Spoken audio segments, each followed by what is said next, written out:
Hello students, the alpha YouTube channel में आपका welcome है।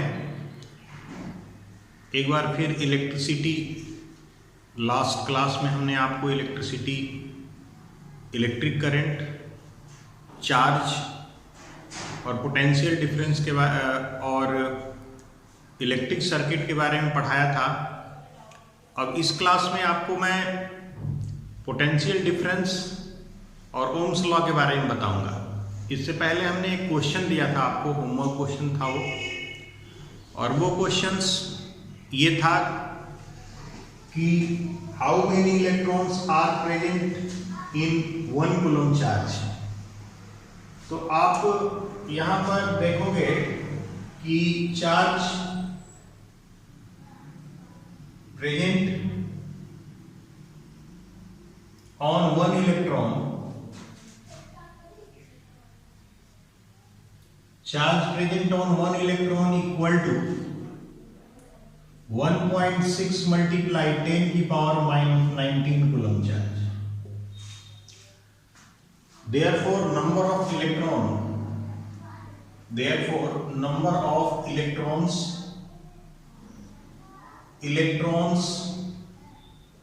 in 1 coulomb charge equal to 1 upon में 1.6 into 10 की power minus 19 is equal to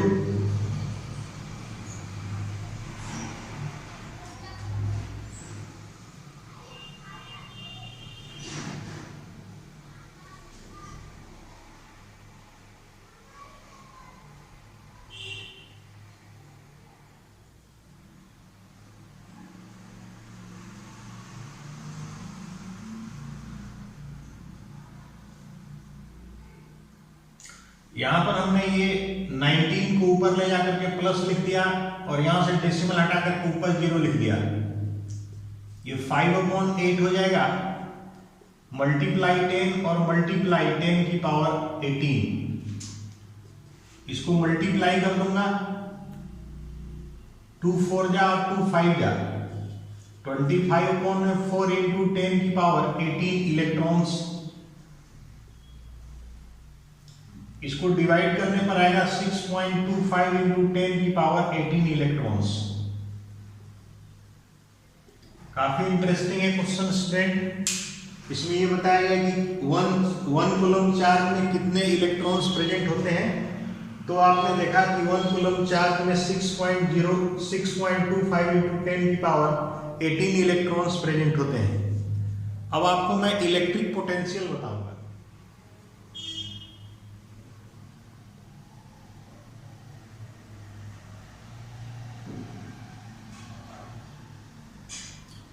देखिए student, charge को एक जगह से दूसरी जगह फ्लो करने के लिए ये जरूरी है कि चार्ज एक जगह लार्ज अमाउंट में जमा हो। और ऐसा कैसे हो सकता है, इसके बारे में थोड़ा सा, क्योंकि हम उस चीज को देख नहीं सकते, और जब हम उसको देख नहीं सकते तो हम इसको किस तरह से फाइंड आउट करेंगे कि उसके अंदर चार्ज फ्लो हो रही है, या उसे हम उसमें किस तरह से पता लगाएंगे कि उसके ऊपर चार्ज है। तो इसको, या फ्लो चार्ज कैसे होती है, तो एक सिंपल एक एक्सपेरिमेंट से आप यहां समझेंगे। जैसे एग्जांपल के लिए, आप ये कोई हाउस है और ये हाउस है और यहां पर एक टैंक है, वाटर टैंक है। यहां पर एक मोटर लगा हुआ है, पंप लगा हुआ है, और इस पंप से वाटर को इसके अंदर भेजा जा रहा है। फिर यहां से एक पाइप लगा हुआ है और इसके अंदर से वाटर जो है वो ट्यूब, यहां से वाटर बाहर निकल रहा है। तो जब तक इस वाटर टैंक में वाटर है, जब तक इसके अंदर वाटर प्रेजेंट है, तब तक तो ये आप वाटर बाहर आपका निकलता रहेगा। और जब इसके अंदर से वाटर जो है वो खत्म हो जाएगा तब आपका वाटर यहाँ से नहीं निकलेगा। मतलब जिस तरह से आपने वाटर को यहाँ से मोटर या पंप के थ्रू इसके अंदर डाला, उसी तरह से आपको चार्ज जो है वह इसके अंदर डालना पड़ेगा। मतलब एक जगह चार्ज जो है वह होना चाहिए और दूसरी जगह जो है ना वो चार्ज को रिमूव करने के लिए होना चाहिए। तो हम इसको यहाँ नीचे ला सकते हैं, उस चार्ज को नीचे की तरफ हम ला सकते हैं। तो कहने का मतलब ये है कि जिस तरह से ये यहाँ पर वर्क कर रहा है उसी तरह से हमारा चार्ज भी वर्क करना चाहिए। अब हमारे पास ये प्रॉब्लम्स आती है कि किस तरह से हम चार्ज यहाँ पर क्रिएट करें। तो चार्ज क्रिएट करने के लिए हमें इलेक्ट्रिक पोटेंशियल, मतलब पोटेंशियल क्या है, एक चार्ज को कैसे हम लाएंगे, उसको लाने के लिए हमें कोई वर्क करना पड़ेगा। जैसे प्लास्टिक की कॉम्ब है, अगर आप हेयर्स, ड्राई हेयर से उसको रगड़ेंगे तो उसके ऊपर चार्ज एक्वायर कर लेता है, या फिर प्लास्टिक की स्केल है उसको आप रगड़ेंगे तो चार्ज एक्वायर कर लेता है। तो इसलिए चार्ज जो है उसके अंदर एक्वायर कर लिया। अब चार्ज को एक जगह से दूसरी जगह फ्लो करवाना है तो आपको उसको किसी मेटलिक रोड से उसको टच करना पड़ेगा, तो उस रोड के अंदर चार्ज फ्लो होने लगती है। तो इसके लिए आप देखोगे कि ये हमारे पास एक्सपेरिमेंट है, इसको इलेक्ट्रोस्टैट कहते हैं, इलेक्ट्रोस्कोप। ये एक ऐसा स्ट्रक्चर है, ये बॉटल होती है और इस बॉटल के ऊपर एक मेटल की कैप होती है, मेटल कैप है ये, और यहां पर गोल्ड की लीफ होती है, गोल्ड लीफ।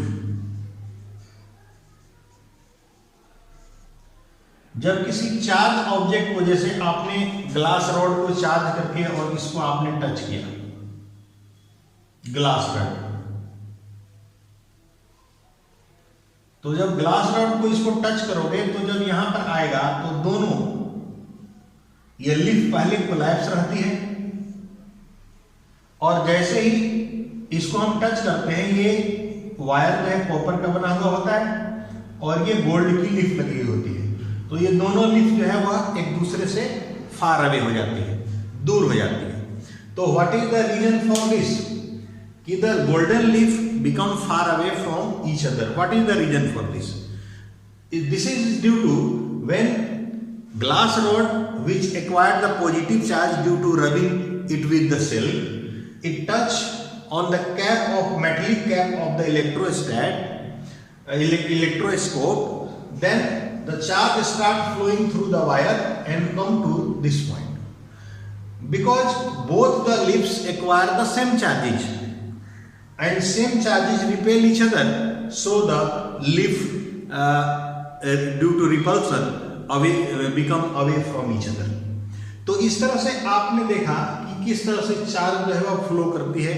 तो अब हमारे पास ये चार्ज आएगी कहाँ से, हम कैसे चार्ज लाएंगे, तो उसके ऊपर वर्क करेंगे, जैसे उसको रबिंग करेंगे या इस तरह की कोई चीजें करेंगे तो उसके ऊपर जो चार्ज एक्वायर हो जाएगी उसी चार्ज को हम इलेक्ट्रिक पोटेंशियल कहते हैं।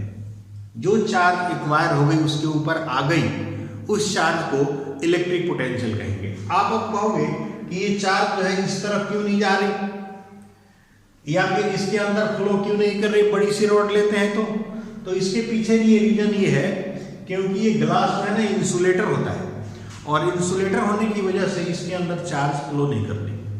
इसलिए हमारे पास जो ये पॉइंट है कि इलेक्ट्रिक पोटेंशियल क्या होता है, तो इलेक्ट्रिक पोटेंशियल ये होता है कि work done to bring unit positive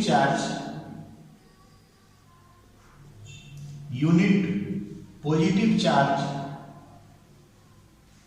from infinity to a point is called electric potential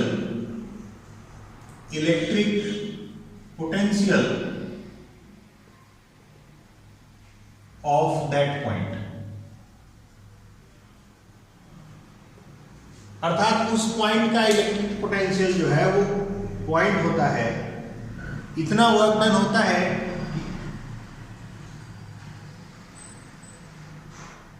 कि यूनिट पॉजिटिव चार्ज को वहां पे लाने पर इंफिनिटी से, जैसे मान लीजिए पॉइंट है, अगर यहां पर कोई चार्ज क्रिएट किया आपने तो ये चार्ज कहां से आया, ऐसे रीजन से आया, एक्चुअली में आया नहीं कहीं से, हमने वर्क करके इसके अंदर से कुछ रिमूव कर दिया, तो उसके अंदर से रिमूव कर दिया तो ये पॉजिटिव या नेगेटिव चार्ज एक्वायर कर लिया, तो इस तरह से इसके ऊपर चार्ज क्रिएट हो जाता है, और जब इस पर चार्ज क्रिएट हो जाता है तो इसको कहते हैं कि यूनिट पॉजिटिव चार्ज क्रिएट हो गया इसके ऊपर।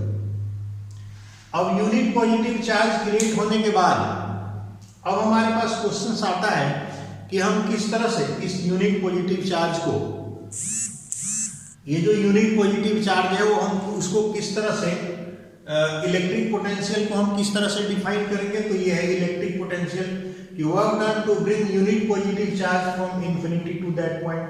अब यहाँ पर एक आता है पॉइंट कि इस चार्ज को अगर यहाँ पे ले जाना है, मान लीजिए कि ये चार्ज है और इस चार्ज को हमें इस पॉइंट पर लाना है ए से बी पर, तो इसको मेटलिक वायर से जोड़ना पड़ेगा। यहां पर चार्ज एक्वायर करने की वजह से ये हाई पोटेंशियल है, मतलब आपका ये टैंक है एक तरह से, और यहां पर लो पोटेंशियल है।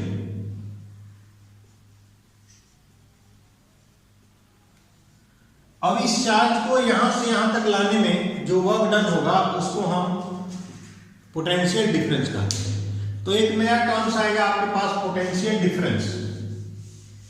पोटेंशियल डिफरेंस क्या होता है?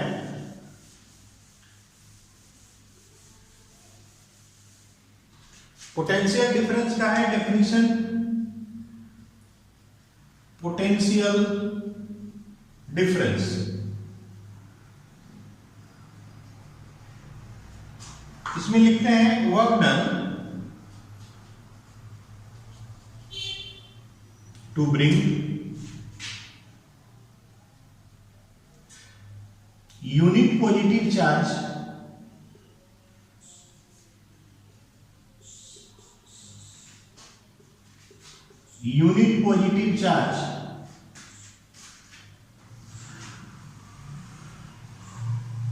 from one point to another point is called potential difference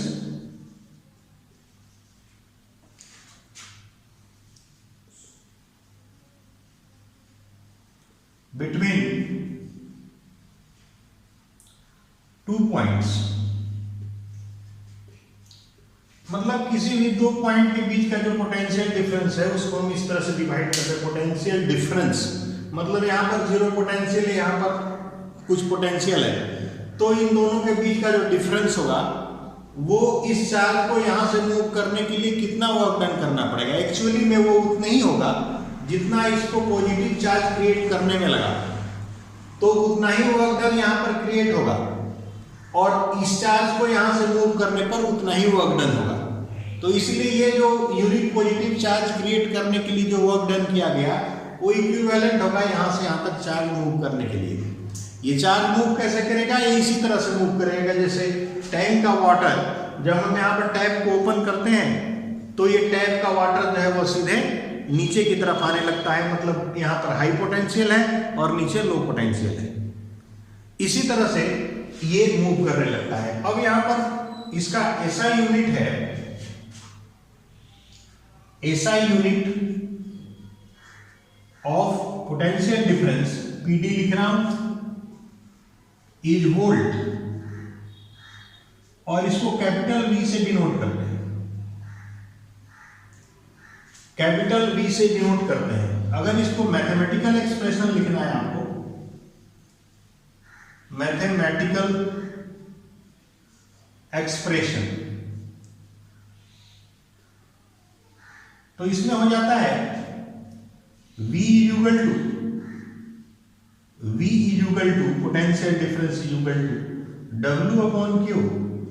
इसमें लिखा हुआ था Q कूलम चार्ज को वन पॉइंट से टू अनदर पॉइंट तक मूव करने में जितना वर्क डन करना पड़े उसको हम बोलते हैं कि ये पोटेंशियल डिफरेंस है।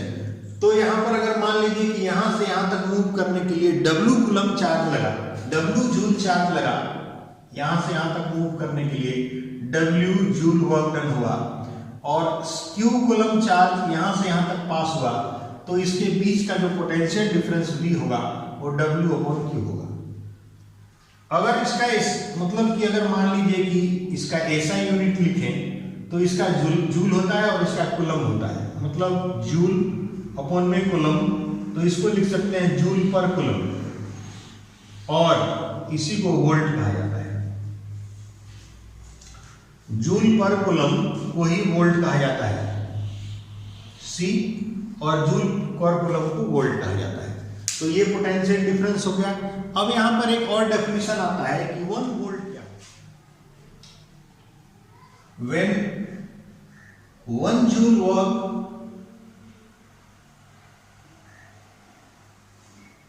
is done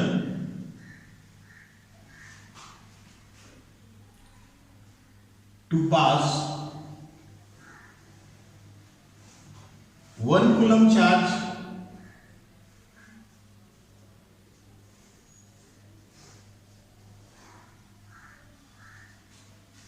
from one point to another point,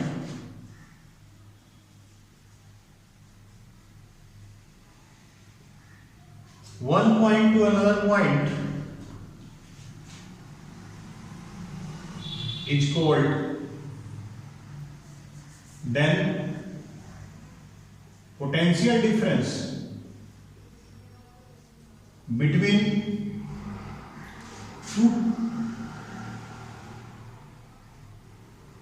two points is 1 volt. इस वोल्ट को मापने के लिए जो इंस्ट्रूमेंट यूज किया जाता है, the instrument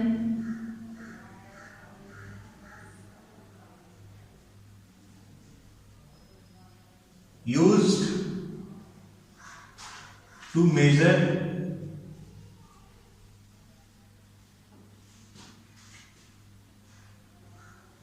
potential difference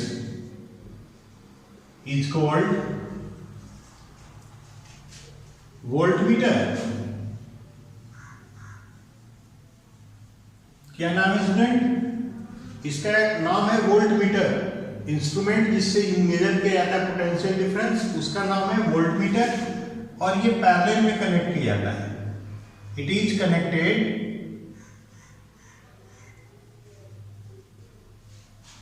in parallel in A circuit. कोई भी सर्किट है उसमें पैरेलल में कनेक्ट होगा। जैसे मान लीजिए कि ये हमारा बल्ब है, तो इसका पोटेंशियल डिफरेंस मेजर करना होगा तो वोल्ट मीटर ये लगेगा ऐसे, इसको V से दिखाया जाता है।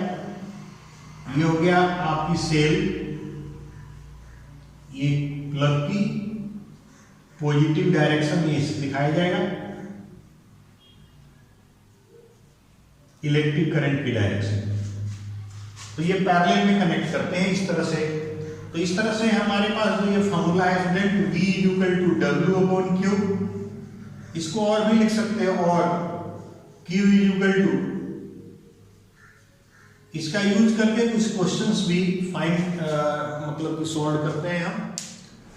अब हमारे पास जो आ रहा है स्टूडेंट, वो आएगा इलेक्ट्रिक सर्किट में जो डिफरेंट कंपोनेंट यूज होते हैं उसका सिंबॉलिक रिप्रेजेंटेशन। क्योंकि आगे जब हम इलेक्ट्रिक सर्किट बनाएंगे तो इलेक्ट्रिक सर्किट में सिंबॉलिक रिप्रेजेंटेशन हमें देना पड़ता है। तो वो जो सिंबॉलिक रिप्रेजेंटेशन होगा, वो सिंबॉलिक रिप्रेजेंटेशन एक्चुअली में किसका होगा? जैसे बल्ब लिखना है, हमें कोई उसके अंदर रेओस्टेट बनाना है, कोई वोल्ट मीटर बनाना है, चाहे इस तरह के हमें चीजें बनानी है उसके अंदर, तो हम कैसे उसके अंदर ड्रॉ करेंगे, इसका कुछ सिंबॉलिक रिप्रेजेंटेशन है। जैसे एग्जांपल के लिए अगर आपको वायर बनाना है तो सिंबॉलिकली ऐसे बनेगा। अगर आपको बल्ब बनाना है तो ये बल्ब जो है इस तरह से बनेगा। अगर आपको स्विच बनाना है तो स्विच इस तरह से बनेगा, ये ओपन स्विच है और ये क्लोज स्विच है। ओपन और क्लोज, या इस तरह से बनेगा, ये ओपन और ये क्लोज स्विच बनेगा। आपको रेजिस्टेंस अगर, तो आपका रेजिस्टेंस न्यू।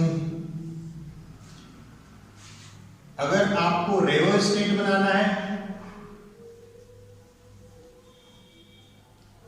तो आपका रेओस्टेट ऐसे बनेगा, इसको वेरिएबल रेजिस्टेंस भी बोलते हैं, या फिर ऐसे बनेगा।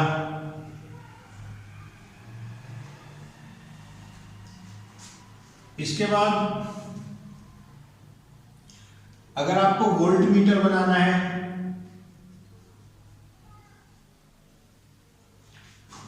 तो वोल्ट मीटर V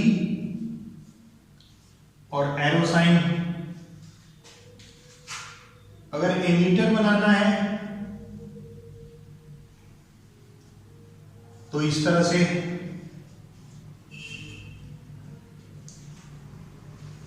अगर मान लीजिए वायर क्रॉसिंग बनाना है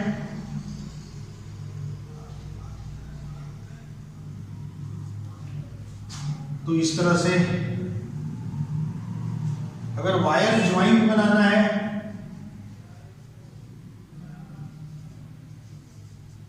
तो इस तरह से।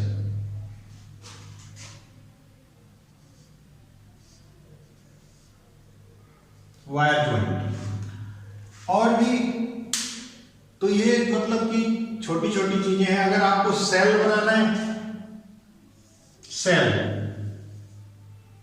तो आप इसको ऐसे बनाएंगे। अगर आपको बैटरी बनाना है तो आप इस तरह से।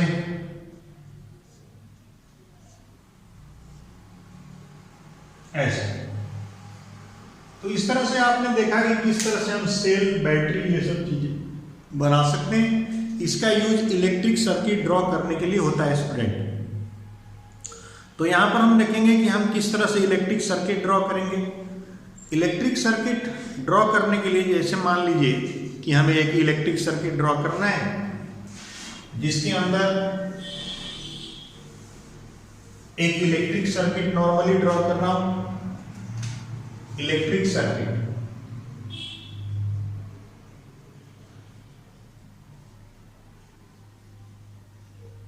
इलेक्ट्रिक सर्किट ड्रॉ कर रहा हूं।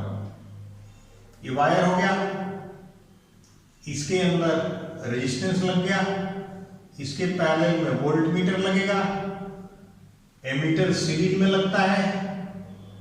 बैटरी लगानी है तो बैटरी लगा दीजिए, सेल लगानी है तो सेल लगा दीजिए। इसमें 2 सेल्स हैं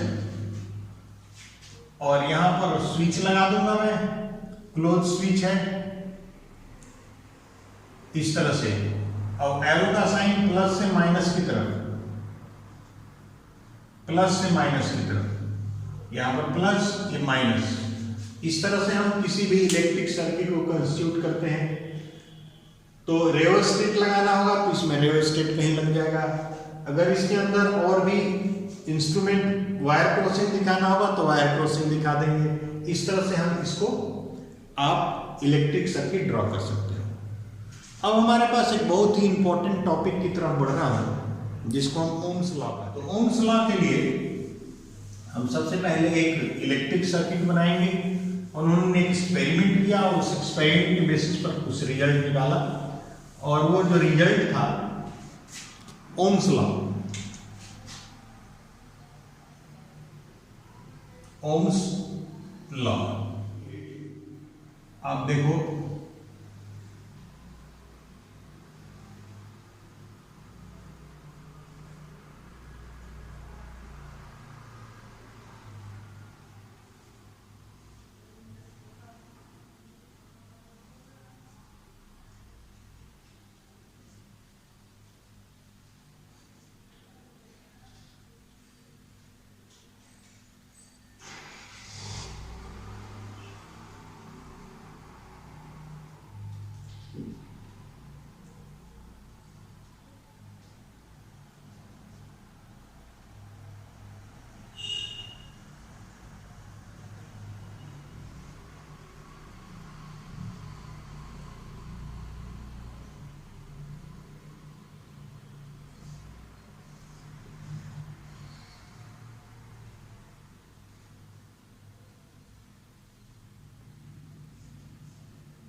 स्टूडेंट्स, ये ओम्स लॉ को वेरीफाई करने का डायग्राम है, सर्किट डायग्राम का। तो इसमें क्या है, एक्स वाई जो दिया हुआ है, एक नाइक्रोम वायर है।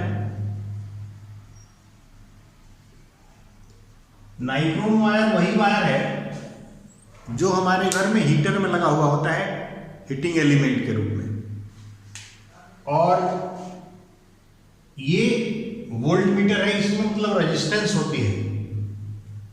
V वोल्ट मीटर, एमीटर, इसमें अलग अलग सेल्स लगाए गए हैं, पॉजिटिव, नेगेटिव, ये जिसका सेम पोटेंशियल डिफरेंस है, अलग अलग सेल लगाए गए हैं। अब आपको क्या करना है कि सबसे पहले यहां से इस वायर को कनेक्ट करना है, और जब यहां से इस वायर को कनेक्ट कर देंगे, इन सबको अभी कनेक्ट नहीं करना, तो यहां पर एमीटर और वोल्ट मीटर की कुछ रीडिंग आएगी। एमीटर, वोल्ट मीटर और एमीटर, इसकी कुछ रीडिंग आएगी। तो जो रीडिंग आएगी वो आपको नोट कर लेना है, और फिर यहां पर एक रेशियो निकालना है।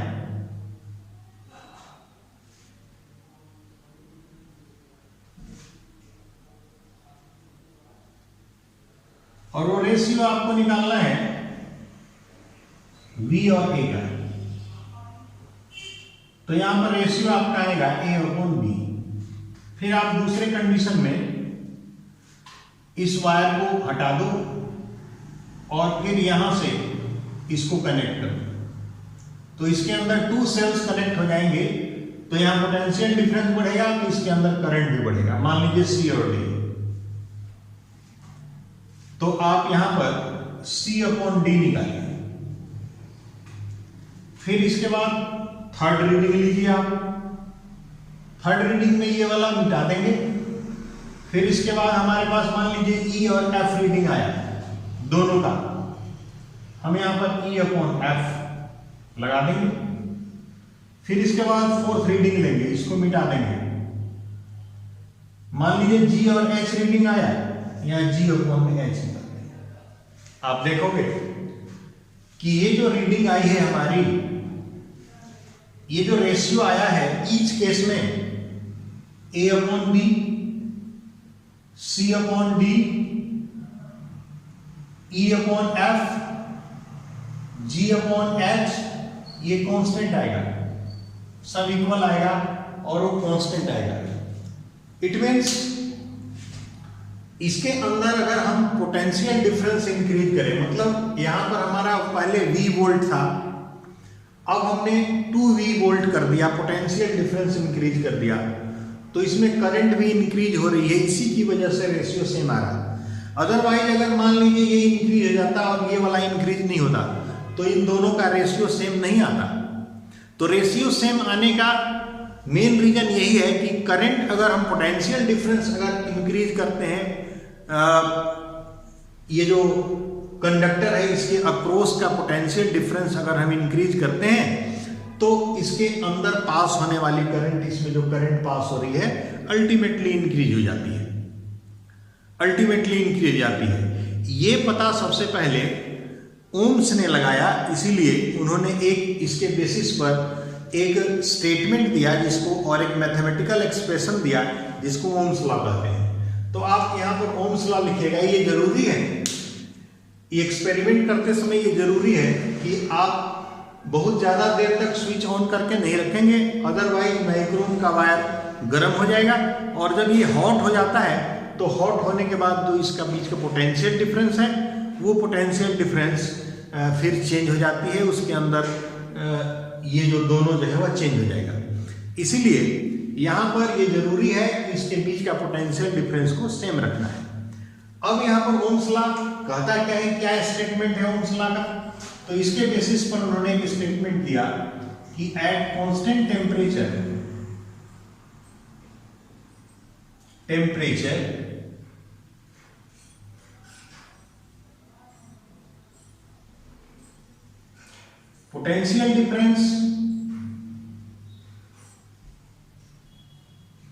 potential difference across the ends of conductor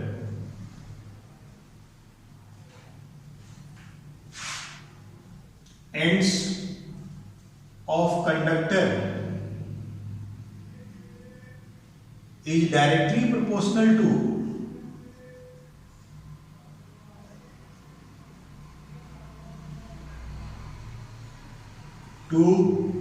the current, directly proportional to the current passing through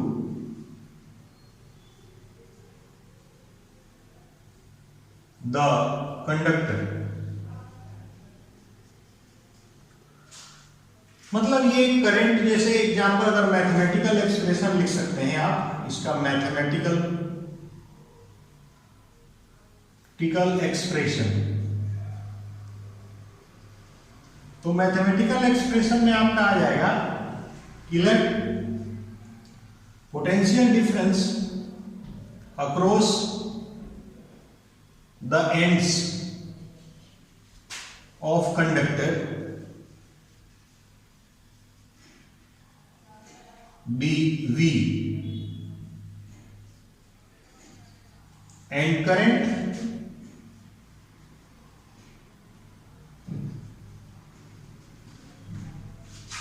through it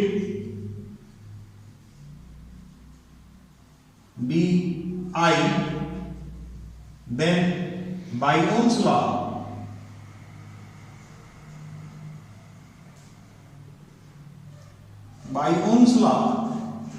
V is directly proportional to I। आपको पता है कि जब हम प्रोपोर्शनल का साइन रिमूव करते हैं तो हमारे पास एक कांस्टेंट आता है, और जब वो कांस्टेंट आएगा तो हम उस कांस्टेंट को रिमूव करेंगे। V is equal to I R, जहां पर R कांस्टेंट है, where R is constant is called resistance of conductor। Resistance कहा जाता है। तो ये ओम्स लॉ था जिसमें ये बताया जाता है कि ये R जो है ना वो कांस्टेंट है और ये रेजिस्टेंस, मतलब ओम्स लॉ से हमें एक नई चीजें मिली कि यहाँ पर एक नया टर्म मिला रेजिस्टेंस आ गया एक नया टर्म। तो इसलिए अगर हम इसको यूं लिख दें R equal to V upon में आएगा। अब ये एक नया टर्म आ गया रेजिस्टेंस। तो ये रेजिस्टेंस क्या है, ये जो है रेजिस्टेंस है क्या, रेजिस्टेंस। तो रेजिस्टेंस के लिए यहाँ पर देखते हैं, तो स्टूडेंट रेजिस्टेंस क्या है, यहाँ पर R इक्वल टू हमारे पास आ गया, R equal to V upon में आएगा। तो यहां पर R जो है रेजिस्टेंस एक प्रॉपर्टी है, resistance is property of material या कंडक्टर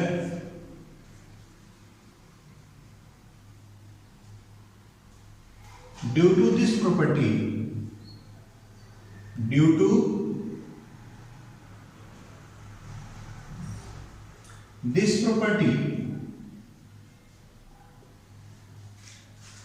it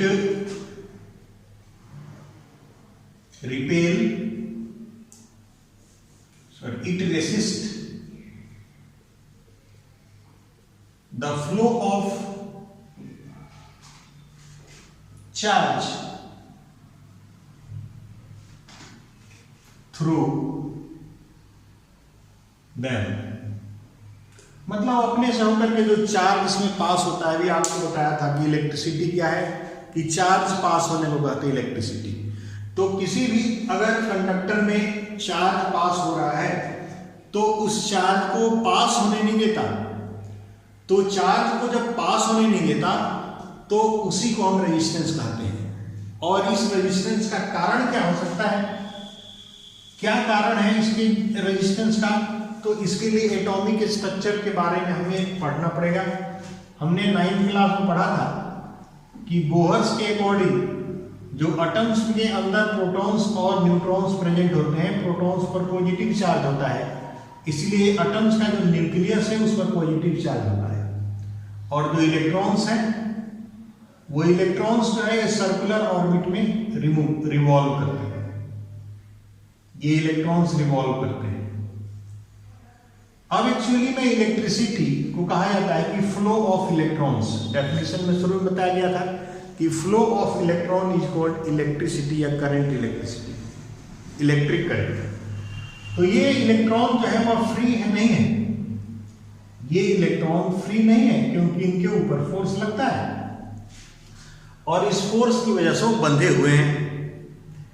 तो यही रेजिस्टेंस का रीजन है कि इलेक्ट्रॉन्स और न्यूक्लियस के बीच में लगने वाला इलेक्ट्रोस्टैटिक फोर्स, वो इसके मेन रीजन है रेजिस्टेंस का, जिससे इलेक्ट्रिसिटी फ्लो नहीं होती। लेकिन जब इसके ऊपर फोर्स लगाया जाता है तो ये इलेक्ट्रॉन्स अगले एटम्स पर चला जाएगा और फिर वहां से वो इलेक्ट्रॉन्स अगले एटम पर चला जाएगा। मतलब कि हमारे पास अगर बहुत सारे एटम्स हैं ऐसे, यहां पर इलेक्ट्रॉन्स है, यहां पर कोई फोर्स लगा, इलेक्ट्रॉनिक फोर्स लगेगा, तो ये इलेक्ट्रॉन इसको रिप्लेस कर देगा, ये इलेक्ट्रॉन इसको रिप्लेस कर देगा, ये इलेक्ट्रॉन इसको रिप्लेस कर देगा, ये इलेक्ट्रॉन इसको रिप्लेस कर देगा और ये दोबारा से आ जाएगा। तो इस तरह से रिप्लेस करते करते इलेक्ट्रिक करंट पास होने लगती है और इस तरह से ये क्लोज और कंटिन्यूअस पाथ बन जाता है।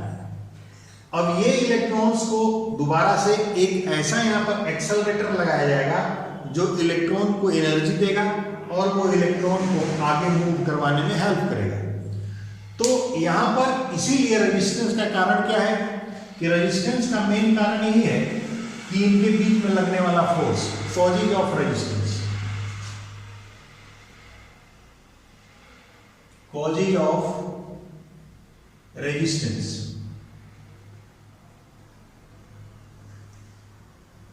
Electrons in the atom, electrons in the atoms are not free to move, are not free to move. They pass, they are attracted by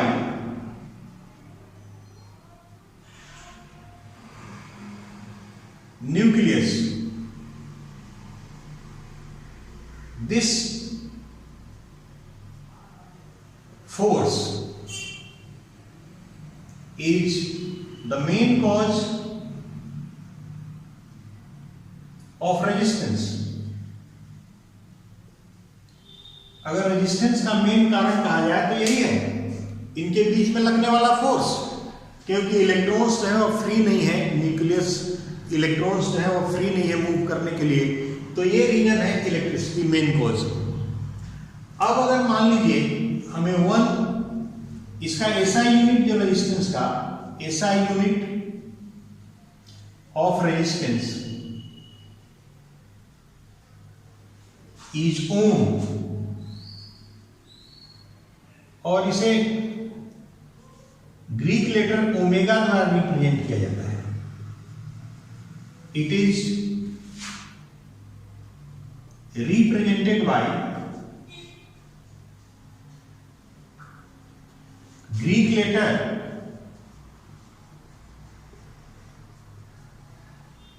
omega. Greek letter omega से हम represent करते हैं इसको, ये omega उल्टा होगा, ओमेगा कहते हैं इसको, ओमेगा ओम कहा जाएगा इसको। तो इस ग्रीक लेटर से रिप्रेजेंट करते हैं। अगर किसी वायर का रेजिस्टेंस 1 ओम है तो 1 और ये ओमेगा लिख दिया जाएगा। अगर मान लीजिए कि 1 ओम का डेफिनेशन पता लगाना है कि 1 ओम क्या होता है, तो आप इस वाले से देखो कि 1 ohm is equal to 1 volt upon में 1 ampere.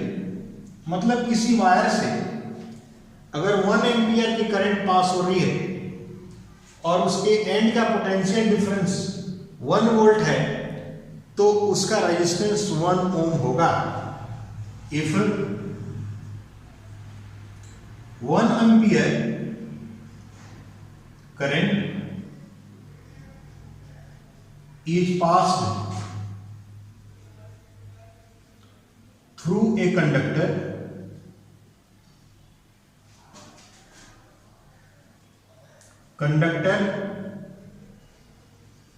whose potential difference across end is 1 volt. The resistance will be 1 ohm.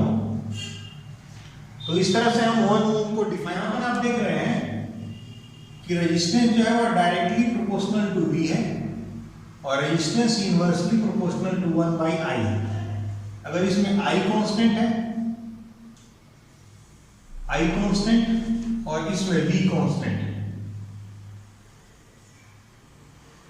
तो इसमें इसीलिए अगर किसी भी कोई वायर है हमारे पास और इसका एंड का पोटेंशियल डिफरेंस V है, तो अगर इसमें रेजिस्टेंस इंक्रीज करेंगे, if resistance become potential difference is fix, if resistance is doubled, then ये जो I है, then potential current become half.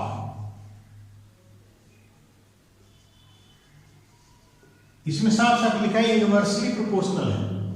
Resistance को आप डबल करोगे तो इसमें पास होने वाली करंट हाफ हो जाएगी, अगर पोटेंशियल डिफरेंस फिक्स होगा तो। इसी तरह से अगर आप रेजिस्टेंस को हाफ करोगे, इफ R इज हाफ,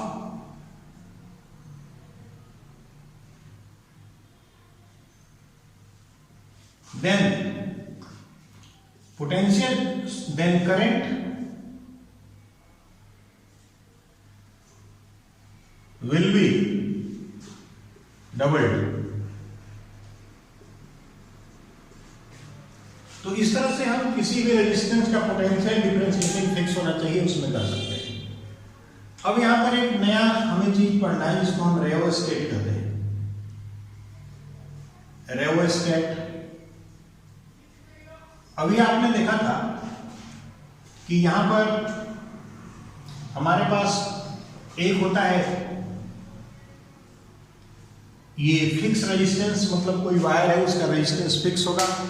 लेकिन अगर मान लीजिए कि कोई ऐसा हमारे पास सर्किट है जिसका पोटेंशियल डिफरेंस और हम बिना चेंज किए हुए करंट को हम चेंज करना चाहते हैं, तो इसमें आप साफ साफ आपने देखा कि आप रेजिस्टेंस को डबल कर दोगे तो करंट हाफ हो जाएगा, अगर रेजिस्टेंस को हाफ कर दो तो करंट डबल हो जाएगा। तो हमारे पास एक ऐसा डिवाइस है जो इस तरह से काम कर सकता है, उस डिवाइस को हम रेओस्टेट कहते हैं। तो रेओस्टेट क्या करता है कि ये पोटेंशियल डिफरेंस को बिना चेंज किए हुए करंट की अमाउंट को चेंज कर सकता है। तो लिखेंगे इट इज ए डिवाइस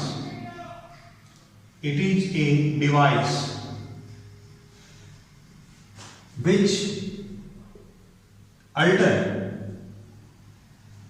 मतलब चेंज कर देना, alter the amount of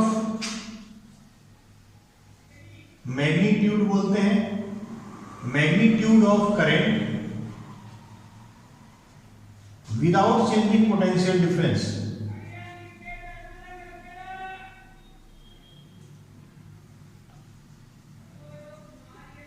without changing potential difference, potential difference को बिना चेंज किए हुए हम इसके करंट के मैग्नीट्यूड को चेंज कर देते हैं। तो ऐसे डिवाइस को हम रेओस्टेट कहते हैं।